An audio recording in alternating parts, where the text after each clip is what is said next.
as to this conclusion. And so that's kind of why I shared that information with you. So high-level overview orientation. This is the organization of the ordinance. So make sure, and I show this picture of the table of contents, make sure that you start by studying that, because there are these topics, but each of these little bits down below, the subtopics, will be informative and instructive to you. Because what we see is a lot of times people start reading something like a novel. They read something where it's like a novel, and they're like, well, I don't see anything about this. And they're like, there it is. But they somehow don't ever go back and like erase that comment, right? And so it's still there, isn't it? So as you're going, think about that. So the way we have it set up is these different articles. So there's the general article that covers general things. We have the zoning map that it's not the zoning.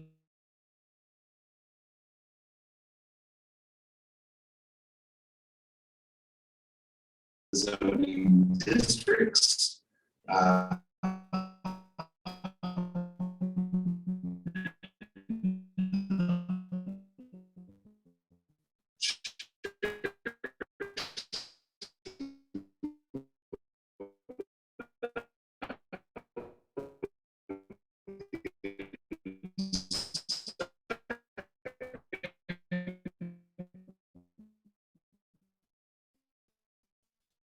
Then the next article, building, right? The next article is development parcel. So it's all of these, you look at the list of submittal requirements, and it's clear that they weren't anticipating that you were working on a 400-acre development site, that it was meant and written for a person doing a building, a bank on the highway or whatever. So it's like, four-sided architecture for all the building. Well, there's 3,000 buildings. Is that, you really want four-sided architecture for all that, or, making that up? But so this is really for small scale or individual building development, and this is for larger scale development. Now, some places we work, people say, like, well, do we really need that one, or do we need that one? Like, we hardly ever have this type of thing. I think we're here, as I always say, early enough in your growth and evolution that it'll be clear that you need both. A lot of times it's when we're working in places that are more built out, they're like, well, we don't ever get developments at any big size. So can we just get rid of Article 5? So I don't think y'all will feel that, but just know that these are sort of two different scales of development, and the standards for those two different scales or the requirements for them, I should say, mean that they need to have two different articles rather than just being jammed into one. So then we have supplemental standards, and so those supplemental standards are things that are sort of overarching or sort of topics that would cover a multitude of different types of districts. So for instance, and also things that don't necessarily have in place that they neatly fit. So like what we did with the Greenway, right? So how to deal with the creek as well. So that's, I think, where we find some of those standards. Then we have sign standards. It's pretty self-evident. And then the administrative procedures and enforcement article. Some ordinances start with that. We find that it's not all that often that people need to refer to that. And so we put it at the end so you don't have to wade through it to get to the good stuff. And then the definitions are at the end. And the definitions are an interesting article because so often, every time when we come to a town, there are a set of definitions already. They're often terrible. They are often confusing. They're often sort of tacked on, hodgepodge, and whatever. And so we try to be very precise with what we're doing. So as you look at that, and all of these things, mind you, there's going to be a learning curve, right? There may be some new words you'll have to learn, right? And the good news is, once you've got it all dialed in, everything else becomes easier, okay? So just have patience with yourselves and with the code and all of that as you go through the process. So here's a spread. This is actually a 2-page spread from your new ordinance.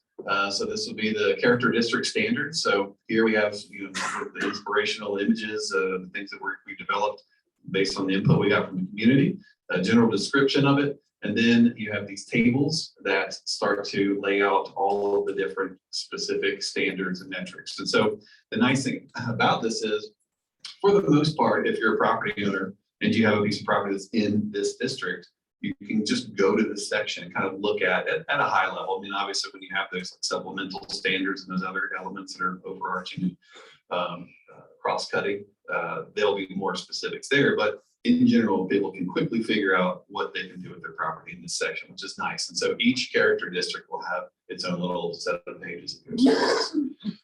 This is something that will be a new concept for you all to latch onto. This is the idea of frontage types. The frontage type is really, the way I describe it is, it's like the way the building addresses or meets the street, sort of at the ground level primarily. And so you'd see, like a yard or a porch or a stoop or a storefront. Those things are all frontage types. Now, the reason that it matters is that the frontage type, they're appropriate in certain, they have a character element, right? And so you wouldn't necessarily have a storefront frontage type on a farmhouse, right? Or on the side of a barn or something. That'd be kind of odd. And so they each are, here you see the character districts that they're appropriate in or allowed in, just appropriate in. And so there will be several pages that go through all of these, and there's standards of part of that. There also is this concept of building type. Now, right now, you all have uses and you have some densities that are really like the main features of protection, right? And having those two protective features it's pretty limited, right? And pretty crude. And what it means is that you have to be a bit more aggressive in saying no, to something, because the outcomes could be so variable, right? And so as you go through this, the building types you'll see are also appropriate in different character districts, right? And each of these different things, like frontage types, building types, as we go, are additive, and they're elements of the character. And you end up having not to rely on those other things as much as you used to, right? Because when you walk through, drive through, bike through a place, the character is really what you perceive, how you perceive it, how it feels to you. Does it feel urban? Does it feel village? Does it feel farm? Does it feel all of those things? And what's happening in the building is not as important. How many things are happening or how many inhabitants in the building aren't as important as well. And so we want to make sure that as we go through, you guys dial in on these building types as well, and they all have their own specific standards. Now, I just said uses aren't as important. However, we still need to cover uses, right? Because there are times when you do care. In general, when you're focused on character, you can be a little more lenient, a little more flexible on what somebody can do with their property. And so long as they are doing all the other things that address character. And so, go through, there's a lot here. Our recommendation is to have the most simple use table you possibly can. Most communities can't deal with that because they're so used to use. And it has been such the hammer, the only tool they had. And so, however we can simplify even beyond what we have in the draft, we recommend you try to do so. Just think of it that way. Thoroughfares. The major thoroughfare plan was underway. We coordinated with the consultant for that, but we have included in the ordinance a set of thoroughfare standards, so road types and sections. And again, as with everything, a different type of road is appropriate in a different character. And so it's very, very nuanced, very sophisticated how we build and add to and create that character. So open spaces or civic spaces, same thing. Instead of just you have a certain percentage of green space, we talk about parks, plazas, playgrounds, greens, pocket parks, And again, each of them is appropriate in a different character district, and they have standards that go along with them. And so we're, sometimes you go like, well, how's the development community going to feel about having more specific standards about something? What we find is, our development clients would attest to this, but also in towns where when we're working on the zoning ordinance, when you give somebody standards, they would way rather that than try to guess what you're looking for and be subjected to a subjective process. And so, you may go like, a lot of times I hear developers say, I'll put more open space in, just tell me what it has to be or whatever. So, and that goes for a lot of different things. The signage section is pretty self-explanatory, but we have, increased the types of signs that you have. So we have those that are more appropriate, that are based on particular characters. And again, each sign type has its permitted character districts here and its standards here. And so it's very clear what the intention is. And so hopefully that'll help. And then the process, I love this. I'm not a flow chart kind of person, but when this popped up, I was like, that looks awesome. That's a good looking flow chart. So hopefully the process is as good looking as the diagram. But that said, when it comes to the process, it is something that we struggle with in every community, because every community says, we hate our process. It's the worst. And planning staff says it for one reason, the elected officials say it for their own reason, they say fix it, whatever. And so we make this perfect, beautiful, elegant process and plug, and they go, oh, that's different than it was before. It's like, I thought you said you hated it. Well, we did, but we knew it. And so as you go through, hopefully you like this, and it's not just arbitrary. We just make it up. We've been coordinating and thinking through and trying to understand how you do things, what's not working, how to make it better. So this hopefully will reflect some improvement. But anyway, feel free to mark that up as well. Okay. So that's the high level overview. This is I said I'll give you a little bit of meat to chew on in the presentation. So here we go. Some of this you will be familiar with, but there will be some new information that's associated with it. Now, I know that in Nolensville, there are the two hottest topics, I think, see if y'all agree, right? At least in this room, right? Out of that room, it's more like traffic on Nolensville Road, maybe. But in here, the two hot topics are density and height. Oh, wait, I forgot the third one. Residential, multifamily residential. So the third one. But the density and height are particularly discussed. So we're going to talk about that a little bit. This is one that will not be controversial. This is character district number 1, nature, right? And so right now, this represents the Greenway area, right? Now, when we were mapping it, starting to look at it, where it would go, I was a little concerned because that was the only place that we could do it in the floodway, right? And I'm like, well, surely there's other areas that would be nature or have to be nature. And I think the answer is that we don't really have any areas that are protected in perpetuity. That's something you might want to consider and think about, because that's not typical, okay? So good thing we have floodway. So the next district is CD2 rural. And so this has basically existing zoning that's reflected in here is the estate residential. And so this is what rural looks like. This is an example of CD2 here. And it happens to be about 1 unit for every 4 acres. Now, one thing about this is it looks somewhat rural, but not rural in the sense that if you were describing a farm or rural condition to somebody, right? So that's something to think about, but it's here, it is what it is. And now, as with each of these districts, the question is, how much of this and where does it go, okay? So CD3E, so this is neighborhood estate, that word, estate word sounds kind of fancy, so we may want a different word than estate, but nonetheless, it works because you guys have estate residential as the zoning district. And so, you know, as we talked about before in this image, you can see still has very charming character that if you had this place in real life in Nolensville, this would be quite picturesque and photographed, I would imagine.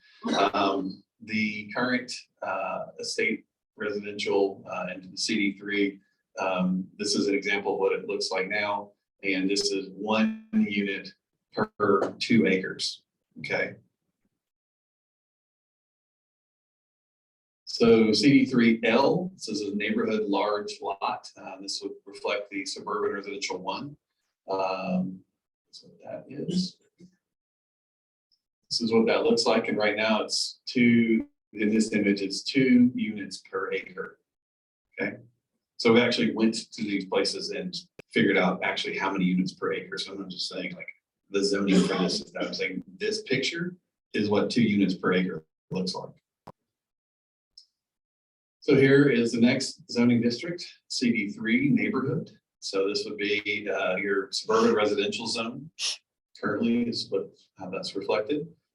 So you don't have really any places that look like this. This is more of an aspirational picture of what CD3 could be, but this is an example not too far down the road. And this is 4 units per acre. So this is what CD3 can look like. So 4 units per acre.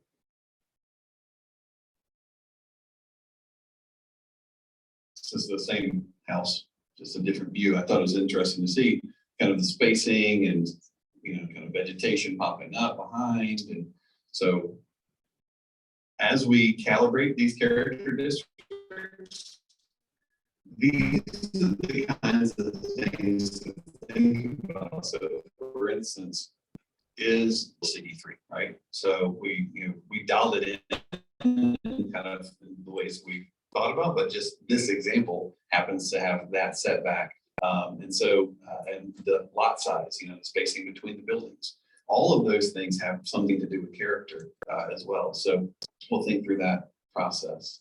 So 4 units per acre. So CD4, neighborhood center.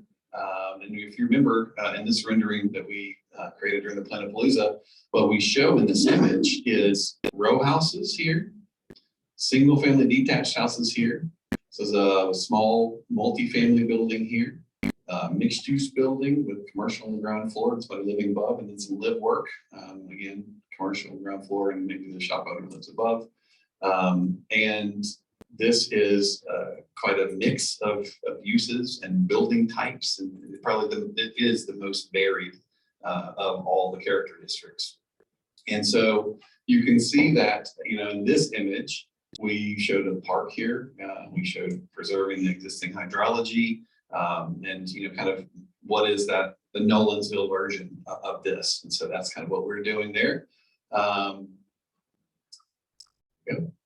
So these are row houses like we showed. So in the last image, this happens to be, when you measure it, 12 units per acre in this image. So these row houses are 12 units per acre.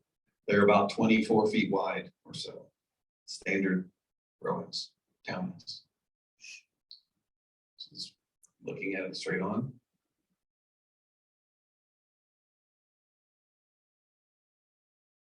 So we have a CD4C, our neighborhood corridor. And so right now you don't really have any big box per se, but you do have some commercial corridors that have kind of been developing in their own way. They, you know, don't necessarily have that small town charm that we hear about, right? They do have things that you might like, fast food things, so it's nice. This is a zoning district that's intended to understand that certain areas in town want to be auto-oriented, right? They want, it's not all about walking and biking and farming and all of that stuff. Some places we just need to have our auto-oriented things. And I don't mean like Napa auto parts. I mean where we're driving and having drive-throughs, et cetera. And maybe you want to have some big box at some point. So this district will allow for kind of a hybrid between auto-oriented and placemaking. And so as you drive down, you might imagine this is Nolensville Road or something. It's a boulevard here. Here you see there's a drive-through restaurant in the back. There's a Walgreens pulled up to the corner with its drive-through here. You've got a little, looks like a main street coming up to the big box building there, but you only get a glimpse of the front of the big box and the entrance there. So you don't experience the full effect of the big box moment until you get back into the parking lots, which are hidden from the highway here. And so it's there, you got all the parking, all the things, and this is being done all over the place. This isn't just like we've made this up for you guys. But you may decide though that you're not comfortable. You don't want big box, and so the way you would address that is we wouldn't have a regional retail building type allowed in this character district, but you still may have drive-throughs that are allowed. And so you see how all those different standards start to stack up and add up. And so as you guys evaluate that, you say, we literally were working in a community in Vermont, and they were like, we are not having drive-throughs here. Are you joking? And so they wanted the zoning to prohibit drive-throughs. You could have a walk-through. Actually, no kidding, they had walk-up windows at McDonald's there, but you could not have a drive-through, and that was just their thing. They didn't want big box either. There was not a Target in the entire state of Vermont, and they were dying to get into Vermont. And those people were like, you go to the next town over. So that's not everybody can be that bold, but I'll just share that with you so you can make those decisions yourself. We've allowed for it right now. So just, so we have the CD4V for village. I'm thinking that because there's so many villages and so much talk about village, that maybe we thinking about calling this like CD4OT for Old Town. We were just over in around Charleston. There's like Old Town, Mount Pleasant, Old Town, these great places that are Old Town. And so maybe think about that. So it's just more clear that we were originally calling it historic village, which I kind of like that too, but it's not officially a historic designated district. So we don't want to be confusing. So we'll wordsmith some of that with you as we go, but just consider that. But the long and the short of it is, if you remember, we were looking at Leaper's Fork as kind of the precedent for this. And knowing that, we've got Nolensville Road running through here, not the little road in Leaper's Fork, but how can we pick up some of those inspirations, those moments, how we can have some infill or adaptive reuse. This is the auto place right now. Having some, one of the features about Leaper's Fork is there's like little gravel parking spaces on the side. And so we're trying to turn all the Leaper's Fork bells and whistles at it. But as always, what's the Nolensville version of that, right? And so thinking through that, learning lessons from others, but making it about you. So this is in Leaper's Fork, and this happens to be, if this were residential units up here, about 4 units per acre. It's kind of interesting. So it's like a 2.5 story deal. And then we have CD5. So this is what we had talked about as being your most intense, your most urban, urban in air quotes, right? Location, the character district. And, knowing that there's been discussion about, how tall, how high. So we wanted to show here kind of a mix. So here's like 3.5 stories. I mean, this is 4 down here. You can imagine this goes off and up above could be 4. But it's not intended to just be, relentless and feel really urban. We also were showing pitched roofs there, right? So it kind of like dials, even though it makes it taller, like dials down the urbanity of it all, right? So it makes it feel a bit more villagey. And so, in this, I think, again, how much and where is going to be the key, right? How much of this do we allow and where does it go specifically? And so I think as we start working together through the map down the road, that will be the fine point of this one in particular. Now, I'm going to show you an image here that is not quite as picturesque as all of this. It's not bad, but it's not picturesque like this because I didn't want to over flatter it, right? I wanted to be fair in how it's presented. So this building is the tallest building in West Haven, right? It has 4 stories right now. has commercial on the ground floor. This building is 24 units per acre. I wish I had not put the acreage on or units on here and done a pop quiz goal. Shoot, next time. But nonetheless, the thing that you see is there's a bit of this, even in this building, there's 4 stories there, 3 there, back here, that's actually goes back down. This is a little bit, this is 3 stories here. And then just to the left of this image, it goes down to 2.5 stories, you know, with a salon and, you know, some units above.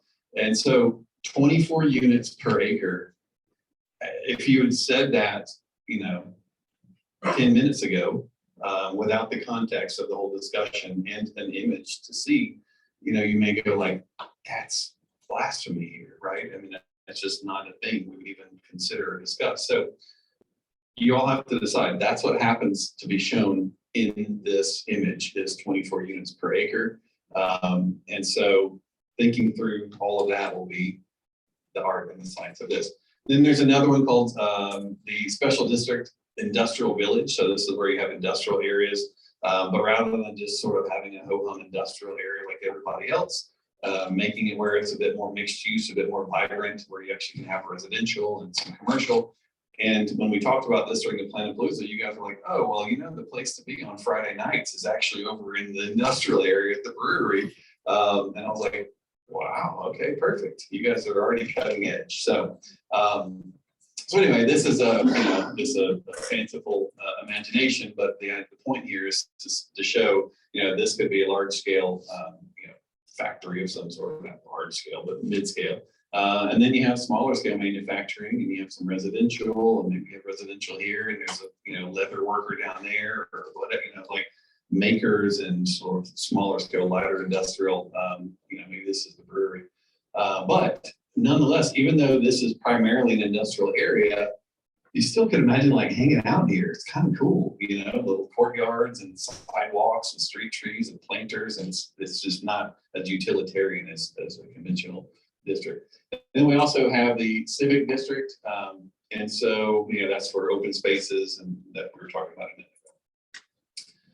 So next steps, the public draft should be online momentarily. Maybe now. Yeah, so we didn't tell you that at the beginning because I knew you wouldn't listen to anything else we said. You'll all download it. So so you can look at that, and comments will be received by Brent at